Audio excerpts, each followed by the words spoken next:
Welcome students. আজকে আমরা CSI net এক্সামিনেশনের জন্য ইউনিট 2তে যে কমপ্লেক্স অ্যানালাইসিস আছে তার ডিফারেন্সিয়েবিলিটি এবং অ্যানালাইটিক ফাংশন সম্পর্কে জানার একটু চেষ্টা করব। দেখো, প্রথমেই যে পয়েন্টটা নিয়ে প্রথমে আমরা কথা বলবো সেটা হচ্ছে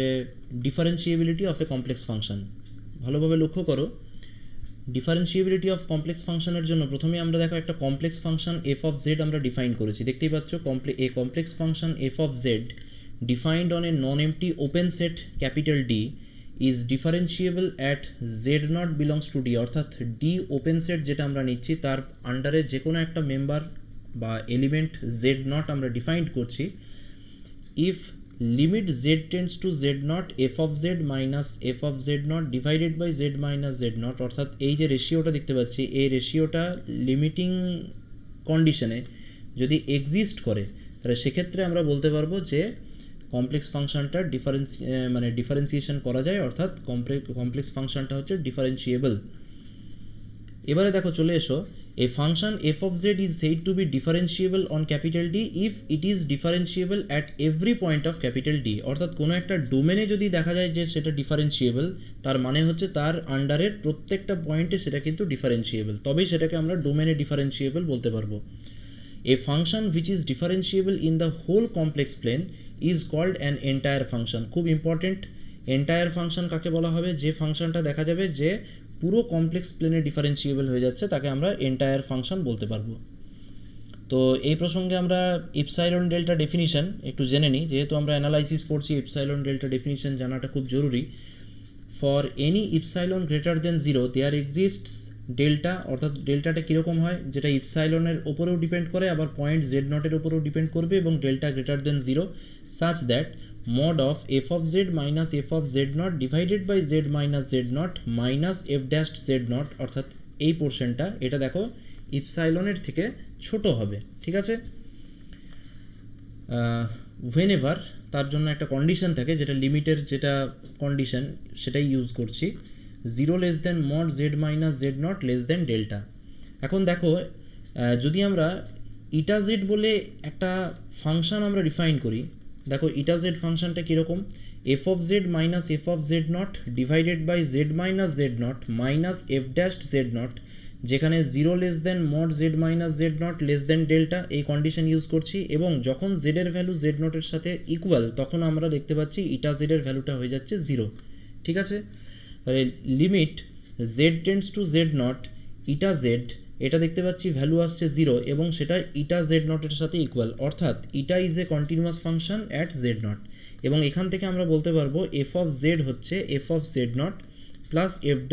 dashed Z not into z minus z nought plus Z minus z nought into eta Z, যেখানে বুঝতেই পারছো জেড মাইনাস জেড নটটা অবশ্যই ডেল্টার থেকে ছোট, ঠিক আছে। এটা হচ্ছে ইপসাইলন ডেল্টা ডেফিনিশন অফ ডিফারেন্সিয়েবিলিটি। এরপর আমরা দেখো কিছু রেজাল্টস দেখে নেব। প্রথমে যেটা বলা হচ্ছে, দেখো ডি যদি সি অর্থাৎ কমপ্লেক্স প্লেনের একটা ওপেন সাবসেট হয় এবং F from D to C এরকম যদি আমরা একটা ফাংশন ডিফাইন করি যেখানে জেড নটটা হচ্ছে ডি এর member, then F dashed Z not exists if and only if there exists a function eta from D to C which is continuous at z naught, অর্থাৎ যে ইটা ফাংশনটা আমরা উপরে ডিফাইন করেছি সেই ধরনের ইটা ফাংশনটা যদি থাকে এবং সেই ইটা ফাংশনটা যদি দেখা যায় z নটে কন্টিনিউয়াস হচ্ছে, তাহলে সেক্ষেত্রে তখন আমরা বলতে পারবো যে সেই ফাংশনটা হচ্ছে ডিফারেন্সিয়েবল, অর্থাৎ এফ ফাংশনটা z নট পয়েন্টে ডিফারেন্সিয়েবল হবে এবং তখন আমরা এই রিলেশনটার কথা বলতে পারবো। ক্লিয়ার? আবার mod Z minus z nought less than delta and z belongs to capital D, এটা হচ্ছে তার করেসপন্ডিং কন্ডিশন। নেক্সট এবারে দেখো, a real valued function of a complex variable either has a derivative zero or the derivative does not exist, এই রেজাল্টটাও তোমরা মনে রাখবে। তারপরে if f has a derivative at Z nought then it is continuous at Z nought, আমরা real অ্যানালাইসিসের সময়ও এই ধরনের রেজাল্ট পড়েছি এবং এটা কমপ্লেক্সের ক্ষেত্রেও ট্রু। আবার continuity of small F function does not necessarily imply ডিফারেন্সিয়েবিলিটি of F in complex case, অর্থাৎ কন্টিনিউটি যে সবসময় ডিফারেন্সিয়েবিলিটি দেবে সেটার কোনো মানে নেই, এটা রিয়েলেও ট্রু ছিল এখানেও সেটা ট্রু, এবং এর জন্য আমরা প্রপার একটা এক্সাম্পল চয়েস করতে পারি। যখন F of Z equals two mod Z, এটা আমরা দেখতে পাবো যে জেড ইকুয়ালস টু জিরো পয়েন্টে কন্টিনিউয়াস হয় কিন্তু সেটা জেড ইকুয়ালস টু 0 পয়েন্টে ডিফারেন্সিয়েবল হয় না। এর সাথে দেখো কিছু রেজাল্টস আছে, যেমন এফ আর জি যদি ডিফারেন্সিয়েবল ফাংশনস হয় জেড নট পয়েন্টে, তাহলে তাদের সাম অর্থাৎ এফ প্লাস জি, ডিফারেন্স এফ মাইনাস জি, প্রোডাক্ট এফ জি এবং কোশেন্ট এফ বাই জি, যেখানে অবশ্যই জি অফ জেড নট যেন নট ইকুয়ালস টু 0 হয়, অ্যান্ড স্কেলার মাল্টিপ্লিকেশন দেখো সিএফ, এইগুলো প্রত্যেকটাই কীরকম হবে, ডিফারেন্সিয়েবল অ্যাট জেড নট হবে। এই রেজাল্টটা আমরা একটু মনে রাখবো, ঠিক আছে। নেক্সট এবারে আমাদের যে রেজাল্টটা মনে রাখতে হবে সেটা হচ্ছে এফ অফ জেড যদি আমরা রিয়েল জেড ধরি এবং জেড নটটা যদি আমরা কমপ্লেক্স ফিল্ড থেকে চয়েস করি, তাহলে সেক্ষেত্রে দেখতে পাবো F of Z is nowhere differentiable though it is continuous in C. এই ফাংশনটা সিতে কন্টিনিউয়াস হয় কিন্তু এটা কোনো পয়েন্টে ডিফারেন্সিয়েবল হয় না। নেক্সট আমরা খুব ইম্পর্ট্যান্ট একটা জায়গায় চলে আসবো, সেটা হচ্ছে অ্যানালাইটিক ফাংশন। অ্যানালাইটিক ফাংশন কি বলছে, বলছে যে a function small F is called analytic or holomorphic, এই নামটাও মনে রাখতে হবে, at a point Z not belongs to C if it is differentiable at every point of some neighbourhood of Z not. অর্থাৎ যদি দেখা যায় যে জেড নটের কোনো একটা আমরা নেবারহুড পাচ্ছি, ঠিক আছে, এবং সেই নেবারহুডের প্রত্যেকটা পয়েন্টে ফর অল, এখানে জেড ড্যাশ নাম দিতে পারি, Z dash belong to N of Z not, that is Z নটের নেবারহুডের প্রত্যেকটা পয়েন্টে যদি দেখা যায় যে ফাংশনটা হচ্ছে মানে ইনফ্যাক্ট ডিফারেন্সিয়েবল, তাহলে আমরা বলতে পারবো যে ফাংশনটা হচ্ছে অ্যানালাইটিক ফাংশন, ঠিক আছে। একটা রেজাল্ট, খুব ইম্পর্ট্যান্ট রেজাল্ট বলছি দেখো, যদি এফটা ডি1 টু সি এবং জি যদি ডি2 টু সি এই ধরনের দুটো ম্যাপিং হয়, তাহলে এফ অফ ডি1 যদি দেখা যায় যে ডি2 এর সাবসেট হচ্ছে, তাহলে if F is differentiable at Z not আর জি যদি differentiable at W not, that is F of Z নটে যদি জি ডিফারেন্সিয়েবল হয়, তাহলে G compose F of Z, that is G of F of Z differentiable হবে, এবং জি compose F এর ডেরিভেটিভের অর্থাৎ ডিরাইভড ফাংশনের ফর্মুলাটা হবে এইটা যেটা লেখা আছে, G dashed W not F dashed Z not, যেটাকে আমরা G dashed compose F Z not তার সাথে এফ ড্যাস্ট জেড নট লিখতে পারি। এই প্রসঙ্গে তোমরা মনে রাখবে যে linear combinations of analytic functions and finite products of analytic functions are analytic provided the domain is open, that is open সেটের মধ্যে linear combinations of analytic functions এবং finite products of analytic function সবসময় analytic হবে। Next result আমরা একটু দেখে নেব, if F and Z are F and G are analytic in capital D, অর্থাৎ ডি ডোমেনে যদি দুটো ফাংশন অ্যানালাইটিক হয়, তাহলে তাদের quotient that is f by g is analytic in capital D. তাহলে কোথায় কোথায় অ্যানালাইটিক হতে দেবে না, বলছে যে সমস্ত পয়েন্টে জি ভ্যানিশ করবে, ডি এর যে সমস্ত পয়েন্টে জি ভ্যানিশ করবে সেই সমস্ত পয়েন্টে আমরা analytic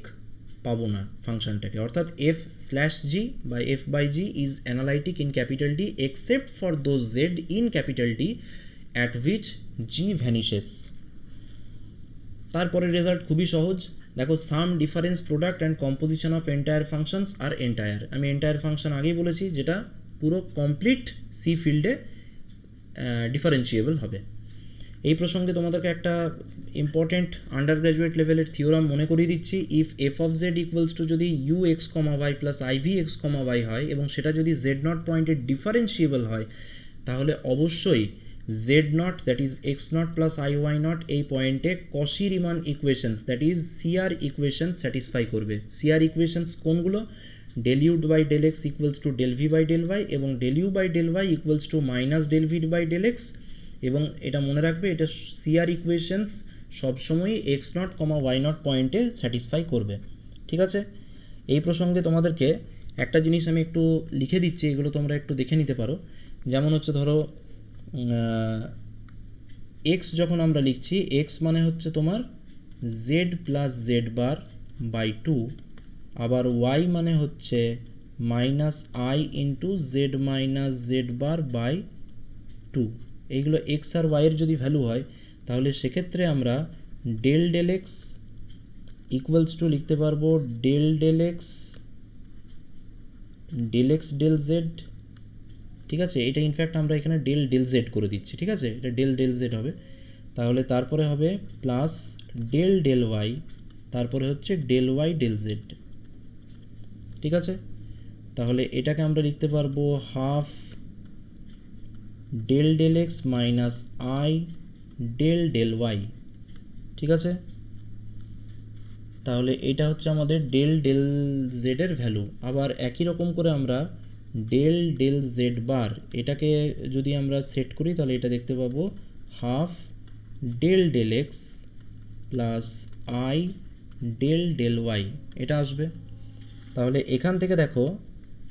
F z f z f z মানে কি ডেল এফ ডেল জেড,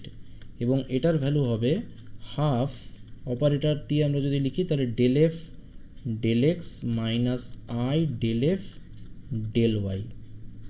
যেটাকে আমরা লিখতে পারবো half third bracket del u del x plus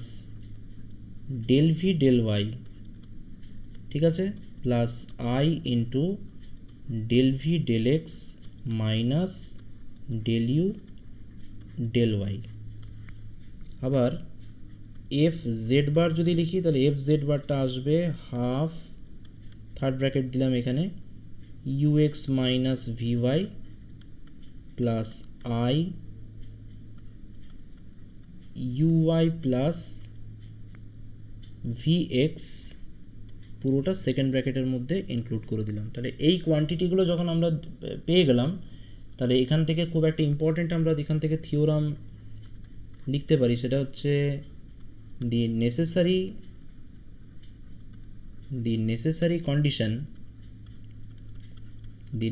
condition for a complex valued function f equals to u plus iv to be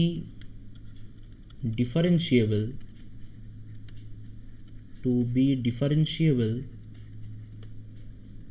at z naught is that খুব ভালো করে লক্ষ্য করবে f z bar equals to 0, ঠিক আছে, খুব important result. এরপরে next আমরা যে রেজাল্টটাতে চলে আসবো সেটা হচ্ছে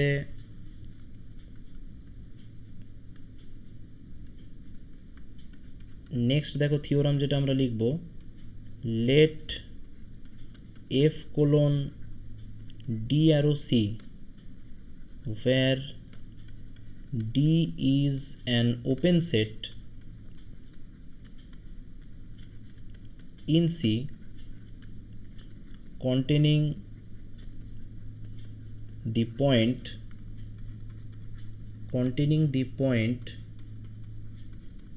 z naught,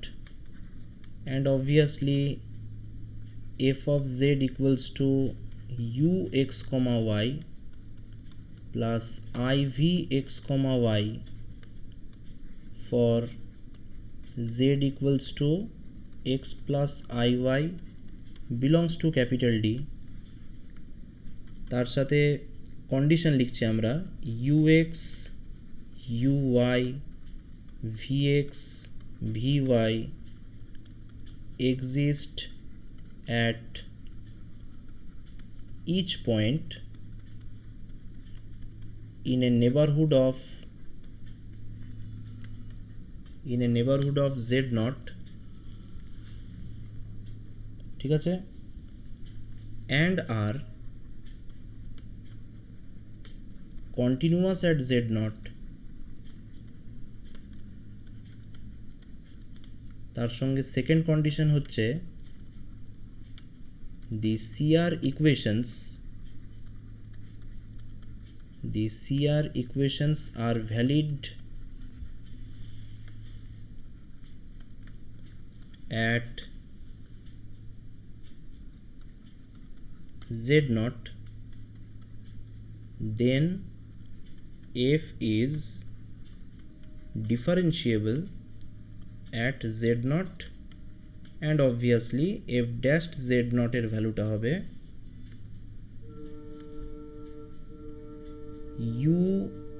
x z naught plus I v x z naught,